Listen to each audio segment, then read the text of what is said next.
രാധ ഞാൻ രാധ കണ്ണനെ മറക്കാത്ത രാധ. രാധ ഞാൻ രാധ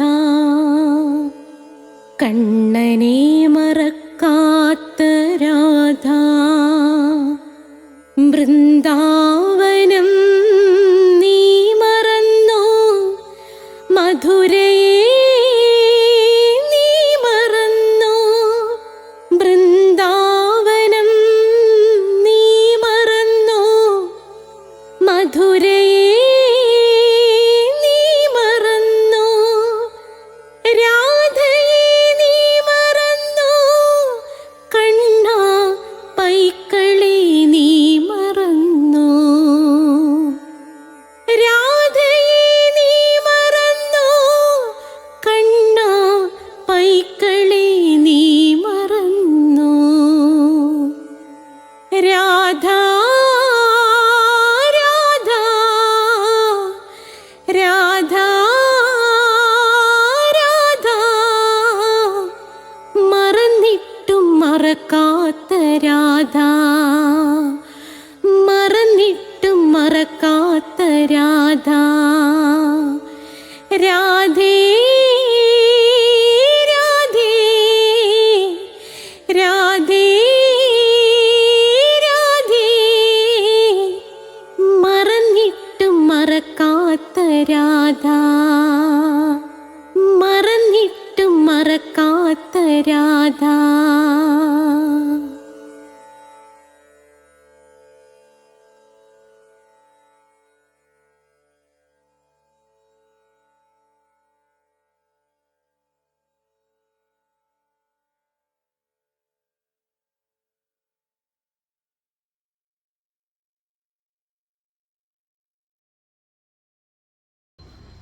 രാധേ രാധേ ഓ രാധേ രാധേ രാധേ രാധേ ഓ രാധേ രാധേ. രാധേ രാധേ എന്ന ചാനലിൻ്റെ അഷ്ടപതി ക്ലാസ്സിലേക്ക് എല്ലാവർക്കും സ്വാഗതം. നമ്മൾ അഷ്ടപതി ക്ലാസ്സിലേക്ക് കടക്കാൻ പോവുകയാണ്. ഇതിനു മുമ്പുള്ള അഷ്ടപതി കേട്ടിട്ടില്ലാത്തവർക്ക് പ്ലേലിസ്റ്റ് എടുത്താൽ മതി. അതിൽ നിങ്ങൾക്ക് അഷ്ടപതി 1 എന്ന് പറഞ്ഞ് കിട്ടും. എല്ലാ തിങ്കളാഴ്ചയും 3 മണിക്ക് ഭഗവാൻ ശ്രീകൃഷ്ണനും രാധാറാണിയും അനുഗ്രഹിച്ചാൽ നിങ്ങളുടെ മുന്നിലേക്ക് നാരായണീയം എത്തുന്നതാണ്. നാരായണീയത്തിൻ്റെ ക്ലാസ് ഉണ്ട്. എല്ലാ ചൊവ്വാഴ്ചയും 12 മണിയാകുമ്പോഴേക്കും നിങ്ങൾക്ക് രാധയുടെ പ്രണയം, കൃഷ്ണൻ്റെ രാധയുടെ പ്രണയം കിട്ടും. 82 എപ്പിസോഡുകളിലേക്കൊക്കെ കടന്നിരിക്കുകയാണത്. അതിൻ്റെ മുൻഭാഗങ്ങളൊക്കെ പ്ലേലിസ്റ്റിൽ കിട്ടും. എല്ലാ ബുധനാഴ്ചയും നിങ്ങൾക്ക് ശ്രീബുദ്ധൻ്റെ കഥകൾ കിട്ടും. എല്ലാ വ്യാഴാഴ്ചയും ഈ ചാനൽ സബ്സ്ക്രൈബ് ചെയ്യുന്നവർക്ക് അഷ്ടപതി കിട്ടും. എല്ലാ വെള്ളിയാഴ്ചയും നിങ്ങൾക്ക് ബുദ്ധൻ്റെ ധർമ്മപദം ലഭിക്കുന്നതാണ്. പിന്നെ മറ്റ് ജനറലായിട്ടുള്ള വീഡിയോകൾ ഇതിനിടയ്ക്ക് സമയമുള്ളപ്പോഴൊക്കെ നമ്മൾ ഇടുന്നതാണ്. അതുകൂടാതെ പ്ലേലിസ്റ്റ് എടുത്തു കഴിഞ്ഞാൽ എൻ്റെ സ്പോക്കൺ ഇംഗ്ലീഷിൻ്റെ ക്ലാസ് ഉണ്ട്. നിങ്ങൾക്ക് ആ സ്പോക്കൺ ഇംഗ്ലീഷിൻ്റെ ക്ലാസ് കേൾക്കാവുന്നതാണ്. 8 വീഡിയോ വരെ ഞാൻ ഇട്ടിട്ടുണ്ട്. പിന്നെ അസ്ട്രോളജി ഉണ്ട്. അപ്പോൾ അസ്ട്രോളജിക്കകത്ത് ഓരോ മാസത്തിൽ ജനിച്ചവരുടെ ഫലം ഇട്ടിട്ടുണ്ട്. അതേ കണക്ക് തന്നെ ഓരോ നക്ഷത്രത്തിൽ ജനിച്ചവരുടെ ഫലവും ഞാൻ അതിനകത്ത് കൊടുത്തിട്ടുണ്ട്. എന്തെങ്കിലും സംശയമുള്ളവർക്ക് അസ്ട്രോളജി പരമായി എന്നെ വിളിച്ചാൽ മതി. എൻ്റെ നമ്പർ ഡിസ്ക്രിപ്ഷൻ ബോക്സിലുണ്ട്. 9645333999 എന്നതാണ്. കഠിന കൃഷ്ണഭക്തനായ ഞാൻ എങ്ങനെ രാധാഭക്തനായ എന്നൊരു വീഡിയോ ഉണ്ട്. നിശ്ചയമായും നിങ്ങളത് കാണണേ. അതോടൊപ്പം തന്നെ നിങ്ങൾ ഒരിടത്തൊരിടത്തൊരച്ഛനുണ്ടായിരുന്നു എന്ന കരളരിയിപ്പിക്കുന്ന ഒരു കഥയാണ്. പിന്നെ സോറി പപ്പ എന്ന് പറഞ്ഞ് ഞാൻ എഴുതിയ ഒരു കഥയുണ്ട്. അതായത് ഒരിടത്തൊരിടത്തൊരച്ഛനുണ്ടായിരുന്നു എന്നതിൻ്റെ ബാക്കിയാണ് ആ കഥയെന്ന് പറയുന്നത്. പിന്നെ ഹിന്ദുക്കൾ അറിയേണ്ടവ ഒക്കെ നിങ്ങൾ പ്ലേലിസ്റ്റിലെടുത്ത് കാണുക. എൻ്റെ യൂട്യൂബ് സബ്സ്ക്രൈബ് ചെയ്യുന്നവർക്ക് മിക്ക ദിവസങ്ങളിലും വീഡിയോകൾ കിട്ടിക്കൊണ്ടേ ഇരിക്കും. അപ്പം നമുക്ക് അഷ്ടപതിയിലേക്ക് കടക്കാം. അപ്പം നമുക്ക് പ്രാർത്ഥിക്കാം. ഓം മഹാഗണപതയേ നമഃ. ഓം രാധായേ സ്വാഹ. രാധേ രാധേ ഓ രാധേ രാധേ രാധേ രാധേ ഓ രാധേ രാധേ രാധേ രാധേ ഓ രാധേ രാധേ രാധേ രാധേ രാധേ ഓ രാധേ രാധേ രാധേ രാധേ ഓ രാധേ രാധേ രാധേ രാധേ ഓ രാധേ രാധേ ബർസാനെ വാലി രാധാറാണി കി ജയ്. എൻ്റെ മാതാവ് രാധാറാണി കി ജയ്. നമുക്ക് സർവ്വ ഐശ്വര്യങ്ങളും വാരിക്കോരിത്തരുന്ന നമ്മുടെ പൊന്ന് രാധാറാണി അമ്മ കി ജയ്. നമ്മളെ സർവ്വ പാപങ്ങളിൽ നിന്നും മോചിപ്പിക്കുന്ന രാധാറാണി അമ്മ കി ജയ്. നമുക്ക് രോഗങ്ങൾ വരാതെ കാത്തുരക്ഷിക്കുന്ന രാധാറാണി അമ്മ കി ജയ്. അഷ്ടപതി ക്ലാസ് ആരംഭിക്കുകയാണ്. അടുത്ത ശ്ലോകം ഇതാ നമ്മുടെ ശ്രീകല ഇടക്കര അതിമനോഹരമായി പാടുന്നത് കേട്ടോളൂ. സ്മരാതുരാം ദൈവത വൈദ്യഹൃദ്യാ ത്വദംഗസംഗാമൃതമാത്ര സാധ്യാം വിമുക്തബാധാം കുരുഷേ ന രാധാമുപേന്ദ്ര വജ്രാദപിദാരുണോ അസി. അപ്പോൾ നമ്മുടെ ശ്രീകല ഇത് പാടിത്തന്നത് നിങ്ങളെല്ലാവരും കേട്ടല്ലോ. ഇനി ഞാൻ വായിക്കാം. സ്മരാതുരാം ദൈവത വൈദ്യഹൃദ്യ ത്വദംഗ സംഗാമൃതമാത്ര സാധ്യാം വിമുക്തബാധാം പുരുഷേ ന രാധ മുപേന്ദ്ര വജ്രാദപി ദാരുണോ അസി. അർത്ഥം എഴുതിക്കോ നിങ്ങൾ. സ്മരാതുര അർത്ഥം കാമപരവശ, കാമപരവശ. ദൈവത വൈദ്യ അർത്ഥം അശ്വനി ദേവന്മാർക്ക്. ദൈവത വൈദ്യ സ്വർലോകത്തിലെ വൈദ്യന്മാര്. അതാരാകുന്നു? അശ്വനി ദേവന്മാര് ആകുന്നു. അപ്പൊ അർത്ഥം എഴുതേണ്ടത് അശ്വനി ദേവന്മാർക്ക്. ത്വദംഗ സംഘം, ത്വദംഗ സംഘം അങ്ങയുടെ ശരീരസ്പർശം ഉണ്ടാകുമ്പോൾ. അതാണ് ത്വദംഗ സംഘം. അങ്ങയുടെ ശരീരസ്പർശം ഉണ്ടാകുമ്പോൾ, അങ്ങയുടെ ശരീരത്തോട് ചേരുമ്പോൾ എന്നർത്ഥം. അമൃത നമ്മുടെ അമൃത്. മാത്ര, മാത്ര തനിച്ച്, ഒറ്റയ്ക്ക് എന്നാണ് അർത്ഥം. മാത്ര ഒറ്റയ്ക്ക് അല്ലെങ്കിൽ തനിച്ച്. സാധ്യാം സാധിക്കുന്നത്, സാധ്യാം സാധിക്കുന്നത്. വിമുക്തബാധാം അർത്ഥം ബാധകളിൽ നിന്ന് മോചിപ്പിക്കുന്ന, ബാധകളിൽ നിന്ന് മോചിപ്പിക്കുന്ന. ന കുരുഷേ അങ്ങനെ ചെയ്യുന്നില്ലെങ്കിൽ, അർത്ഥം ന കുരുഷേ അങ്ങനെ ചെയ്യുന്നില്ലെങ്കിൽ. ഉപേന്ദ്രൻ, ഉപേന്ദ്രൻ എന്ന് പറഞ്ഞു കഴിഞ്ഞാൽ നമ്മളെ കൃഷ്ണന്റെ വാമന അവതാരമാണ്. അതായത് കൃഷ്ണൻ. ഉപേന്ദ്രൻ എന്ന് പറഞ്ഞു കഴിഞ്ഞാൽ കൃഷ്ണൻ. അത് അവസാനം ഞാൻ നല്ലപോലെ പറഞ്ഞു തരാം. വജ്രാദപി, വജ്രാദപി വജ്രത്തേക്കാൾ, വജ്രാദപി വജ്രത്തേക്കാൾ. ദാരുണോ അസി, ദാരുണോ അസി കാഠിന്യമുള്ളത്. ഇങ്ങനെ എഫ് എന്ന് കൊടുത്തേക്കും, അത് ആ എന്ന് വായിക്കണം. ആദ്യം ഇതിൻ്റെ പൊതു അർത്ഥം ഞാൻ പറഞ്ഞു തരാം.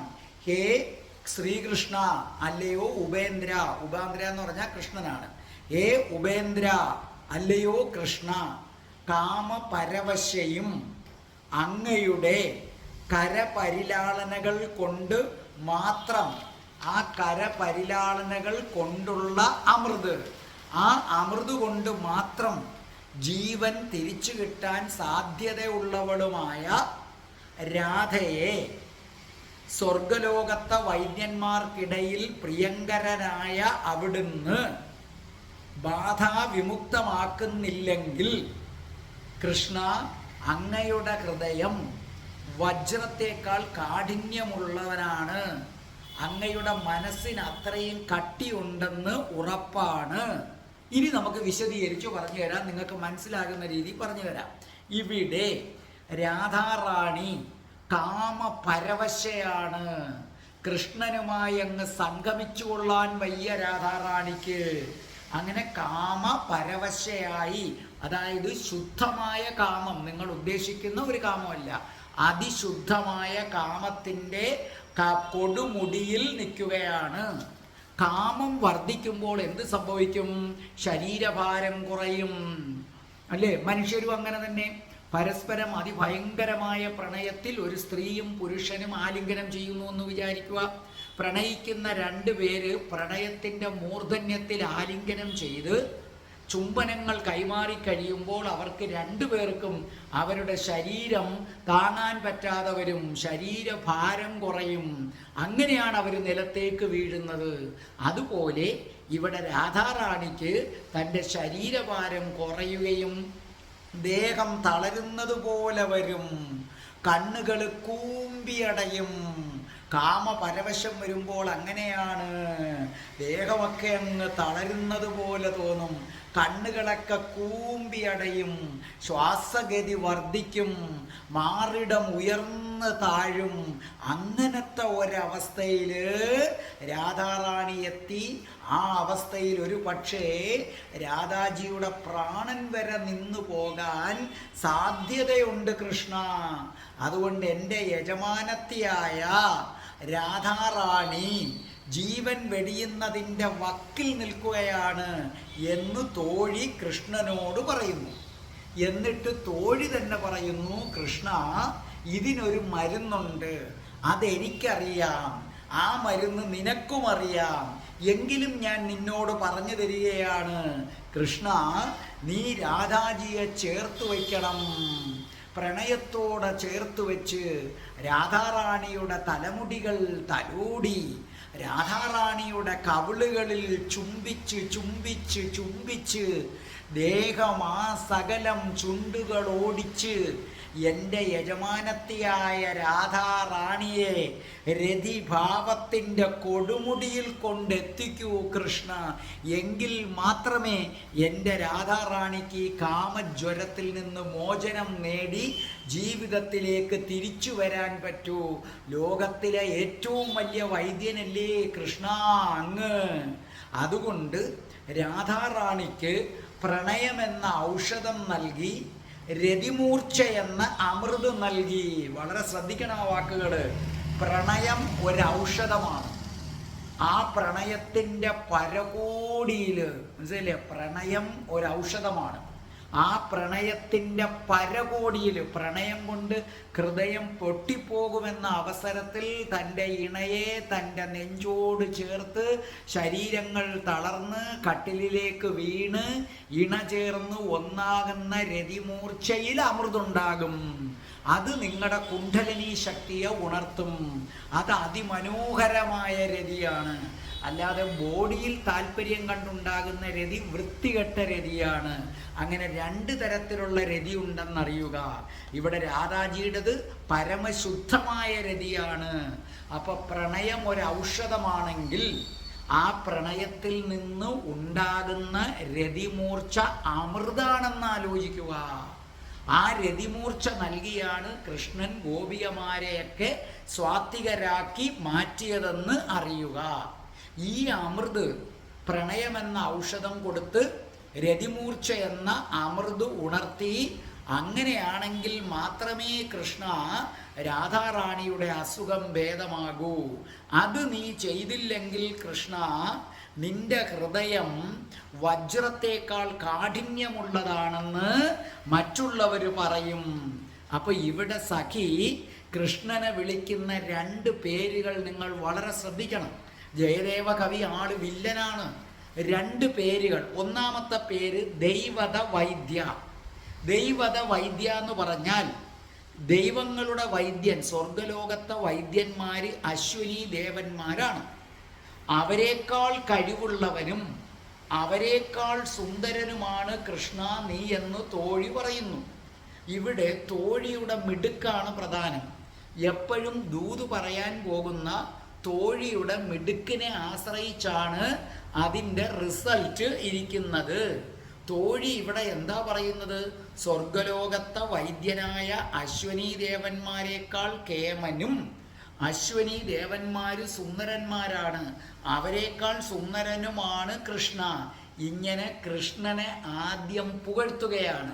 എന്തിനു വേണ്ടി? അങ്ങനെ പുകഴ്ത്തുമ്പോൾ കൃഷ്ണൻ തോഴിയുടെ വാക്കുകൾക്ക് വേണ്ടി കാതോർക്കും. അങ്ങനെ ഒരു മനസ്സ് കൃഷ്ണനുണ്ടാകും. അപ്പൊ തോഴി പറയുന്നത് ശ്രദ്ധിച്ച് കൃഷ്ണൻ കേൾക്കണം. അതിനു വേണ്ടി ഒരു മനസ്സുണ്ടാക്കാനാണ് ഇവിടെ തോഴി ഈ വിദ്യ പ്രയോഗിച്ചിരിക്കുന്നത്. പിന്നെ തോഴി പറയുന്നത് ഉപേന്ദ്ര, അത് വളരെ ശ്രദ്ധിച്ചു കേൾക്കണം. ഉപേന്ദ്ര എന്ന് പറഞ്ഞാൽ അതിഥി ദേവിയുടെ ഉദരത്തില് വാമനനായിട്ട് കൃഷ്ണൻ ജന്മം കൊണ്ടു. അസുരന്മാർക്ക് മംഗളം ഭവിക്കാൻ താൻ അങ്ങനെ ചെയ്യാം എന്ന് ഇതിനു മുമ്പ് വാക്ക് കൊടുത്തിട്ടുണ്ടായിരുന്നു. അതുകൊണ്ടാണ് അതിഥി ദേവി, ഇന്ദ്രൻ്റെ മാതാവാണ് അതിഥി, ദേവേന്ദ്രൻ്റെ മാതാവായ അതിഥിയുടെ ഉദരത്തിൽ ഭഗവാൻ വാമനനായി രൂപം കൊണ്ടു. നമുക്കെല്ലാം ആ രൂപം പൊക്കം കുറഞ്ഞതുകൊണ്ട് വാമനൻ വാമനൻ എന്നാണ് അറിയുന്നത്. യഥാർത്ഥത്തിൽ അദ്ദേഹത്തിൻ്റെ പേര് ഉപേന്ദ്രൻ എന്നാണ്. ആ പൊക്കം കുറഞ്ഞ ഇതുകൊണ്ടാണ് നമ്മൾ വാമനൻ എന്ന് വിളിക്കുന്നത്. അപ്പോൾ ഉപേന്ദ്രൻ എന്ന പേര് വരാൻ കാരണം എന്താ? ഇന്ദ്രൻ, ഇന്ദ്രൻ്റെ ഉപ ഇന്ദ്രൻ, അനുജൻ, ഇന്ദ്രൻ്റെ അനുജനായിട്ട് കൃഷ്ണൻ ജനിച്ചു. ഇവിടെ തോഴി വളരെ ബുദ്ധിപൂർവമാണ് കൃഷ്ണനെ ഉപേന്ദ്ര എന്ന് വിളിക്കുന്നത്. വളരെ ശ്രദ്ധിക്കണം. തോഴി കൃഷ്ണനെ ഗോവിന്ദ എന്ന് വിളിക്കുന്നില്ല, കണ്ണ എന്ന് വിളിക്കുന്നില്ല, മറ്റൊരു പേരുകളും വിളിക്കുന്നില്ല, മാധവ എന്ന് വിളിക്കുന്നില്ല. പകരം ഉപേന്ദ്ര എന്ന പേര് വിളിക്കുന്നു. എന്തുകൊണ്ടാണ് ഉപേന്ദ്ര എന്ന പേര് വിളിക്കുന്നത്? വളരെ ബുദ്ധിപൂർവവുമാണ്. കാരണം അസുരന്മാർക്ക് പോലും മംഗളം കൊടുക്കുന്നതിന് വേണ്ടി, സാധാരണ ദുഷ്ടന്മാരാണ് അസുരന്മാർ, ആ അസുരന്മാർക്ക് പോലും മംഗളം കൊടുക്കാൻ ഞാൻ വരാം എന്നൊരു വാക്ക് അതിഥി ദേവിക്ക് കൊടുത്തത് കൊണ്ട് ആ വാക്കു പാലിക്കാനായിട്ട് അതിഥിയുടെ ഉദരത്തിൽ ഉപേന്ദ്രൻ എന്ന പേരിൽ ജന്മം കൊണ്ട് ദേവേന്ദ്രൻ്റെ അനുജനായി മാറിയവനെ, അങ്ങനെ ആർക്ക് എന്ത് വാക്ക് കൊടുത്താലും അത് പാലിക്കുന്നവനാണ് കൃഷ്ണ നീ എന്ന് മാത്രവുമല്ല, നിന്നെ അന്ന് അതിഥി ദേവി ഇതിനായിട്ട് ആശ്രയിച്ചതുകൊണ്ട് നീ അവരെ സംരക്ഷിച്ചു. അപ്പൊ രണ്ട് കാര്യങ്ങളാണ് തോഴി ഓർമ്മിപ്പിക്കുന്നത്. ഒന്ന്, കൃഷ്ണ നീ വാക്കുപാലിക്കുന്നവനാണ്. രണ്ട്, നിന്നെ ആശ്രയിക്കുന്നവരെ കൈവിടില്ല. വൃന്ദാവനത്തിൽ വെച്ച് പലപ്പോഴും രാധാറാണിയെ ചേർത്ത് നിർത്തിയിട്ട് കൃഷ്ണ നീ പറയും, രാധേ നീയാണെൻ്റെ എല്ലാം, നീയാണെൻ്റെ ശ്വാസം, നീയില്ലാതെ ഞാനില്ല എന്ന് പലപ്പോഴും പറയാറുണ്ട്.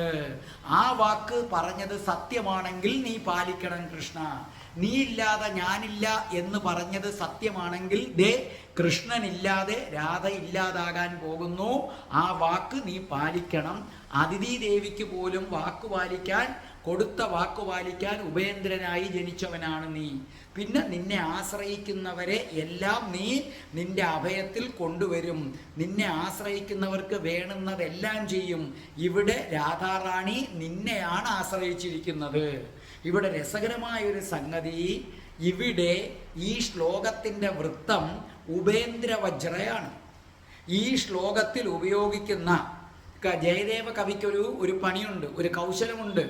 ജയദേവ കവി ഒരു കവിത എഴുതുമ്പോൾ ഏത് വൃത്തത്തിലാണോ എഴുതുന്നത് ആ വൃത്തത്തിൻ്റെ പേര് കവിതയിൽ കൊണ്ടുവരാനും ശ്രമിക്കും. ഇത് ഉപേന്ദ്രവജ്ര എന്ന വൃത്തത്തിൽ എഴുതി. അതുകൊണ്ടാണ് ഉപേന്ദ്രൻ എന്ന പേരും കൂടെ തിരഞ്ഞെടുത്തത്. അപ്പോൾ ഉപേന്ദ്രൻ എന്ന പേര് തിരഞ്ഞെടുത്തതിന് രണ്ട് കാര്യങ്ങൾ. ഒന്ന്, ഞാൻ നേരത്തെ എക്സ്പ്ലെയിൻ ചെയ്ത തോഴി പറഞ്ഞ കാര്യം. രണ്ട്, ഉപേന്ദ്ര വജ്രയിലാണ് ഏതാണ് ഇത് തിരഞ്ഞെടുത്തിരിക്കുന്നത്, ഇത് എഴുതിയിരിക്കുന്നത്. അപ്പോൾ ചുരുക്കി പറഞ്ഞാൽ മിടുക്കിയായ രാധാറാണിയുടെ തോഴി പറയുന്നു, കൃഷ്ണ രാധാറാണിക്ക് കാമജ്വരമാണ്. അശ്വിനി ദേവന്മാർ ചികിത്സിച്ചാൽ മാറില്ല.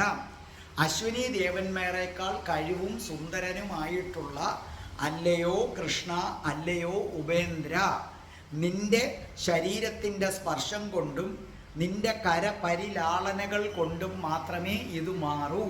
അതുകൊണ്ട് നീ വേഗം എൻ്റെ കൂടെ വന്ന് രാധാറാണിയെ ഈ അസുഖത്തിൽ നിന്ന് മോചിപ്പിക്കൂ എന്നാണ് പറയുന്നത്. ഒരിക്കൽ കൂടി നോക്കേ. സ്മരാതുരാം കാമപരവശ ദൈവത വൈദ്യഹൃദ്യ അശ്വനി ദേവന്മാർക്ക് ത്വതങ്ക സംഗാമൃത മാത്ര. കൃഷ്ണ നിന്റെ ശരീരത്തോടുള്ള ചേർച്ച കൊണ്ട് മാത്രം വിമുക്തബാധാം, ഈ ബാധ ഇല്ലാതാകും. കുരുഷേ ന, അങ്ങനെ അല്ലെങ്കിൽ രാധാറാണിയുടെ സ്ഥിതി ഉപേന്ദ്ര, അല്ലയോ ഇന്ദ്രൻ്റെ അനുജനായി ഉപേന്ദ്രൻ എന്ന പേരിൽ ജനിച്ചവനെ, നീ രാധാറാണിയെ ഈ അവസ്ഥയിൽ നിന്ന് രക്ഷപ്പെടുത്തിയില്ലെങ്കിൽ വജ്രാദപി ദാരുണോ അസി, നിന്റെ ഹൃദയം വജ്രത്തേക്കാൾ കാഠിന്യമാർന്നതാണെന്ന് ആളുകൾ പറയും. കേട്ടല്ലോ? ഈ ഒന്നാമത്തെ ശ്ലോകം ഒരിക്കൽ കൂടി ശ്രീകല പാടുന്നു. അതിനുശേഷം അടുത്ത ശ്ലോകവും പാടും. അത് ഞാൻ നിങ്ങൾക്ക് വിവരിച്ചു തരുന്നതാണ്. സ്മരാതുരാം ദൈവത വൈദ്യഹൃദ്യാ ത്വദംഗസംഗാമൃതമാത്ര സാധ്യാം വിമുക്തബാധാം കുരുഷേ നരാധാമുപേന്ദ്ര വജ്രാദപിദാരുണോ അസി.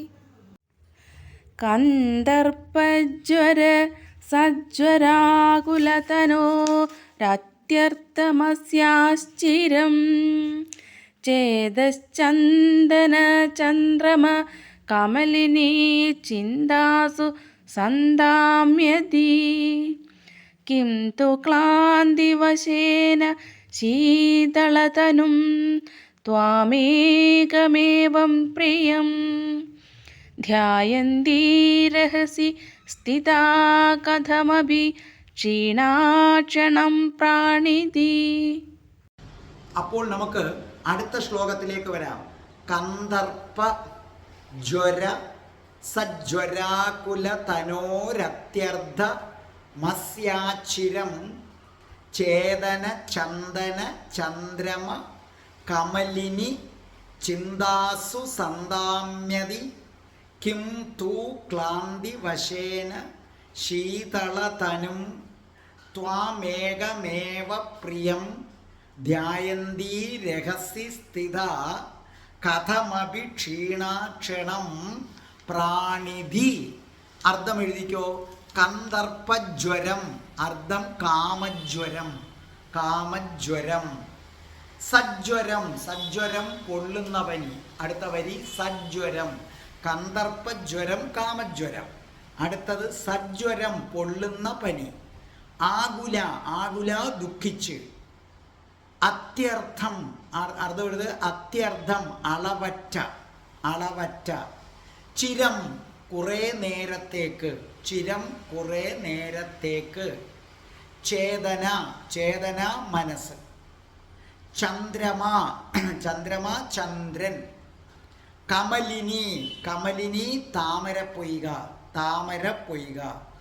ചിന്താസു, ചിന്താസു ചിന്തിക്കുമ്പോൾ തന്നെ, ചിന്തിക്കുമ്പോൾ തന്നെ. സന്ധ്യാമതി ക്ഷീണിച്ചു പോകുന്നു, സന്ധ്യാമതി അർത്ഥം ക്ഷീണിച്ചു പോകുന്നു. ക്ലാന്തി വശേന അർത്ഥം തളർച്ചയിൽ വാടിയ, തളർച്ചയിൽ വാടിയ. ശീതള തനു അർത്ഥം തണുത്ത ശരീരം, തണുത്ത ശരീരം. ത്വാമേക ഏവ പ്രിയം അർത്ഥം ഒരേ ഒരു കാമുകൻ. ത്വാമേവ, താമേക ഒരേ ഒരു, ഏവ പ്രിയം കാമുകൻ. ധ്യായന്തി അർത്ഥം ധ്യാനിക്കുന്നു. രഹസ്യ അർത്ഥം രഹസ്യമായി. കഥമഭി എങ്ങനെയൊക്കെയോ, എങ്ങനെയൊക്കെയോ. ക്ഷണം ഒരു മാത്ര, ഒരു മാത്ര. പ്രാണിനി, പ്രാണിനി ശ്വസിക്കുന്നു, ശ്വസിക്കുന്നു. ഒരു മാത്ര ശ്വസിക്കുന്നു. ഇനി ഇതിൻ്റെ അർത്ഥം ഞാൻ മൊത്തത്തിലൊന്ന് പറഞ്ഞു തരാം. അത്യധികമായ കാമജ്വരം പിടിപെട്ട രാധാറാണിയുടെ മനസ്സ് ചന്ദനം, ചന്ദ്രൻ, താമരപ്പൊയ്ക എന്നിങ്ങനെയൊക്കെയുള്ള തണുത്ത നല്ല ശീതളിമയുള്ള വസ്തുക്കളെപ്പറ്റി ചിന്തിക്കുമ്പോൾ തന്നെ വളരെ നേരത്തേക്ക് തളർന്നു പോകുന്നു. അങ്ങനെ തളർന്നു വാടിയ രാധാജി തണുപ്പാർന്ന ശരീരത്തോടു കൂടിയവനും തൻ്റെ ഒരേ ഒരു പ്രിയനുമായ കൃഷ്ണനെ രഹസ്യമായി ധ്യാനിച്ചുകൊണ്ട് എങ്ങനെയൊക്കെയോ ജീവിച്ചു പോകുന്നു. ഇനി നിങ്ങൾക്ക് മനസ്സിലാകുന്ന തരത്തിൽ വിശദമായി പറഞ്ഞു തരാം. അതായത് രാധാറാണിയുടെ തോഴി വന്നിട്ട് പറയുകയാണ്, രാധാറാണിക്ക് കാമജ്വരം പിടിപെട്ടു. ആ കാമജ്വരമാകട്ടെ അതീവ ഗുരുതരമായ സന്നിപാതജ്വരമായി മാറിക്കഴിഞ്ഞു. ഭയങ്കരമായി കാമജ്വരം പിടിപെട്ടു. ആ കാമം അടക്കാൻ കൃഷ്ണനില്ല. ആ കാമജ്വരം യഥാർത്ഥ ഗുരുതരമായ സന്നിപാതജ്വരമായി മാറിക്കഴിഞ്ഞു. അന്നത്തെ കാലത്ത് ചികിത്സയില്ലാത്ത, മരുന്നില്ലാത്ത ഒന്നാണ് സന്നിപാതജ്വരം.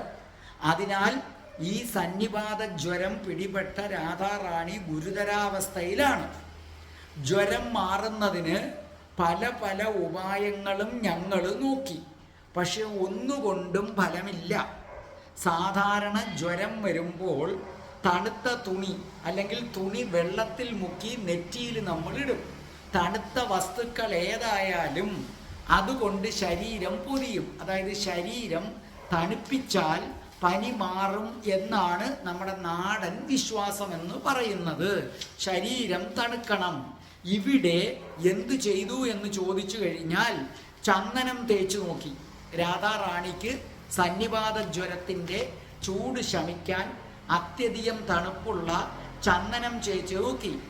ചന്ദനം പോലെ തണുപ്പുള്ള ചന്ദ്രൻ്റെ രശ്മികൾ കിട്ടുന്നിടത്ത് കിടത്തി നോക്കി. എപ്പോഴും ജലത്തിൽ തന്നെ കിടക്കുന്ന താമര ഇതള് കൊണ്ട് രാധാറാണിയുടെ ദേഹം മുഴുവനും പൊതിഞ്ഞു നോക്കി. അങ്ങനെ രാധാറാണിയുടെ ചുട്ടുകൊള്ളുന്ന ശരീരം തണുപ്പിക്കാൻ പഠിച്ച പണി 18 നോക്കിയിട്ട് ഒരു പ്രയോജനവുമില്ല. എന്നു മാത്രവുമല്ല, ഈ തണുത്ത വസ്തുക്കളെക്കുറിച്ച്, അതായത് ശരീരം തണുപ്പിക്കാൻ ഉദ്ദേശിക്കുന്ന ചന്ദനവും ചന്ദ്രരശ്മികളും താമരപ്പൊയ്കയെക്കുറിച്ച് ചിന്തിച്ചാൽ പോലും രാധാറാണിയുടെ ജ്വരം കൂടുന്നു. അതെന്താ സംഭവം? താമരപ്പൊയ്ക, ചന്ദനം ഇതൊക്കെ കാമജ്വരം വർദ്ധിപ്പിക്കുന്നതാണ്. അപ്പൊ അതിനെക്കുറിച്ച് ചിന്തിക്കുമ്പോൾ തന്നെ കൃഷ്ണനുമായി കാമലീലകളാടാനുള്ള ആഗ്രഹം രാധാറാണിയുടെ മനസ്സിൽ വർദ്ധിക്കുന്നു എന്നാണ് പറയുന്നത്. ആ ജ്വരം രാധാറാണിയുടെ ആരോഗ്യത്തെ കാർന്നു നിൽക്കുന്നു. രാധാറാണി നിൽക്കുന്ന നിപ്പില് ദേഹം കുഴഞ്ഞു വീഴുന്നു കൃഷ്ണ. രാധാറാണിയുടെ ദേഹം വല്ലാതെ വിയർക്കുന്നു കൃഷ്ണ. ഈ അവസ്ഥയിൽ പോലും രാധാറാണി നിന്നെ തന്നെ ഹൃദയത്തിൽ പ്രതിഷ്ഠിച്ചു ജീവിക്കുന്നു. രഹസ്യമായി ഒരിടത്തിരുന്ന് നിന്നെ ധ്യാനിക്കുന്നു. ഒരു നിമിഷം കൃഷ്ണ നിന്റെ മുഖം ഹൃദയത്തിൽ തെളിയുമ്പോൾ രാധാറാണിക്കൊരു ഊർജം കിട്ടും. ആ ഊർജം കൊണ്ടാണ് രാധാറാണിയുടെ ഹൃദയം മിടിക്കുന്നതും ശ്വസിക്കുന്നതും. അതായത് കാമജ്വരം പിടിപെട്ട് ആ ജ്വരത്തിൻ്റെ ചൂടില് രാധാറാണിയുടെ ഹൃദയത്തുടിപ്പുകൾ നിന്നു പോകുന്നു, ശ്വാസം നിലച്ചു പോകുന്നു. അങ്ങനെ ഭൂമിയിൽ നിന്ന് വിട്ടുപോകുമെന്ന അവസ്ഥ വരുമ്പോൾ രാധാറാണി ഒരു നിമിഷം നിന്നെ മനസ്സിൽ ധ്യാനിക്കും. അപ്പോൾ ഒരു ഊർജം കിട്ടും. ആ ഊർജത്തിൽ നിന്നാണ് രാധാറാണിയുടെ ഹൃദയം വീണ്ടും മിടിക്കുന്നത് കൃഷ്ണ. ഒരുപക്ഷെ കൃഷ്ണ രാധാജിയെ കണ്ടു കഴിയുമ്പോൾ നീ അത്ഭുതപ്പെട്ടു പോകും. എന്തുകൊണ്ട്? ഇപ്പോഴും ഇങ്ങനൊരവസ്ഥയിൽ എങ്ങനെ രാധാറാണിയുടെ ദേഹത്ത് ജീവൻ നിലനിൽക്കുന്നു? കൃഷ്ണ, അതിൻ്റെ കാരണം നീ തന്നെയാണ്. ഒരിക്കൽ നീ രാധാജിയെ ആലിംഗനം ചെയ്യുമെന്നും താമരയെക്കാളും ചന്ദനത്തെക്കാളും ചന്ദ്രരശ്മിയെക്കാളും തണുപ്പ് നൽകുന്ന നിന്റെ ശരീരത്തോട് ചേർത്ത് നിർത്തുമെന്നും രാധാറാണി ചിന്തിക്കും. മരിച്ചു പോകുമെന്ന അവസ്ഥ വരുമ്പോൾ രാധാറാണി വിചാരിക്കും, താമരയേക്കാൾ തണുപ്പുള്ള, ചന്ദനത്തേക്കാൾ തണുപ്പുള്ള കൃഷ്ണന്റെ ശരീരത്തോട് ഒരു ദിവസം കൃഷ്ണൻ തന്നെ ചേർത്ത് നിർത്തുമെന്ന് വിചാരിക്കും. ആ വിചാരത്തിലാണ് കൃഷ്ണ രാധാറാണി എന്ത് ചെയ്യുന്നത്? ജീവിക്കുന്നത്. അതുകൊണ്ട് തോഴി പറയുകയാണ്, കൃഷ്ണ നീ ഇപ്പം തന്നെ എൻ്റെ കൂടെ വരണം, താമസിക്കരുത്, ഒരു നിമിഷം കളയാനില്ല. അങ്ങനെ കളഞ്ഞാൽ നിനക്ക് രാധാറാണിയെ ജീവനോടെ കാണാൻ പറ്റില്ല എന്ന് മിടുക്കിയായ തോഴി പറയുകയാണ്. ഏത് രീതിയിലും കൃഷ്ണനെ കൊണ്ടുപോകും. ഇവിടെ ശാർദൂല വിക്രീഡിതമാണ് വൃത്തം, വിരോധ അലങ്കാരമാണ്. അത്ഭുത രസമാണ്. അപ്പൊ ഈ പറഞ്ഞിരിക്കുന്നതിൻ്റെ അർത്ഥം മനസ്സിലായല്ലോ? കൃഷ്ണ, രാധാറാണിക്ക് കാമജ്വരം പിടിപെട്ടു. ആ കാമജ്വരം സന്നിപാത ജ്വരമായി മാറി. ജ്വരം മാറാൻ സാധാരണ താമരയും ചന്ദനവും പിന്നെ ചന്ദ്രരശ്മികളും കൊണ്ട് ശരീരം പൊതിയുകയാണ് ചെയ്യുന്നത്. ഇവിടെ അതൊക്കെ ഏൽക്കുമ്പോൾ വീണ്ടും രാധാറാണിയുടെ ജ്വരം കൂടുന്നു. രാധാറാണി മരണാസന്നയായി കഴിഞ്ഞു. ഹൃദയത്തിൻ്റെ ഇടിപ്പ് പലപ്പോഴും നിൽക്കും. അപ്പം നിന്നെ മനസ്സിൽ ധ്യാനിക്കും. അപ്പം നിന്റെ രൂപം ഓർമ്മ വരും. നീ ആലിംഗനം ചെയ്യുന്നതായി വിചാരിക്കും. അപ്പോൾ രാധാറാണിക്കൊരു ഊർജം കിട്ടും. ആ ഊർജത്തിൽ രാധാറാണിയുടെ ഹൃദയം വീണ്ടും ഇടിച്ചു തുടങ്ങും. അങ്ങനെയാണ് ജീവിക്കുന്നത്. ചന്ദനത്തെക്കാളും താമരയെക്കാളും ചന്ദ്രൻ്റെ രശ്മിയെക്കാളും തണുപ്പുള്ള നിന്റെ ദേഹത്തോട് ഒരു നാൾ ചേർത്ത് നിർത്തും. ഈ ചിന്തയിലാണ് പോകുന്നത്. അധിക നാൾ ഇങ്ങനെ പോകാൻ പറ്റില്ല. അതുകൊണ്ട് കൃഷ്ണ, ഒരു നിമിഷം പാഴാക്കാതെ നീ എൻ്റെ കൂടെ വന്നേ പറ്റൂ എന്നാണ് തോഴി കൃഷ്ണനോട് പറയുന്നത്. മനസ്സിലായല്ലോ? ഇനി ആ ശ്ലോകം നോക്കേ. കന്ദർപ്പജ്വര കാമജ്വരം സജ്വരാകുല, അത് സന്നിപാത ജ്വരമായി മാറി. എന്താണ്? തനോരത്യർദ്ധ അസ്യാചര്യം. കണ്ടോ? തനോരത്യർദ്ധ, അത്യർദ്ധം അളവറ്റ, അത്യാസിതം അസ്യാചിരം ചേതന, മനസ്സ് ചന്ദന, ചന്ദനം കൊണ്ട് പൊതിഞ്ഞു. ചന്ദ്രമ, ചന്ദ്രരശ്മികൾ കൊണ്ട്. കമലിനി, കമലിനി താമരപ്പൊയ്ക, താമരപ്പൊയ്കൾ കൊണ്ട്, അതിൽ നിന്ന് പറിച്ചെടുത്ത പൂക്കൾ കൊണ്ട്. ചിന്താസു, നിന്നെ ചിന്തിക്കുന്നു. ആര് ചിന്തിക്കുന്നു?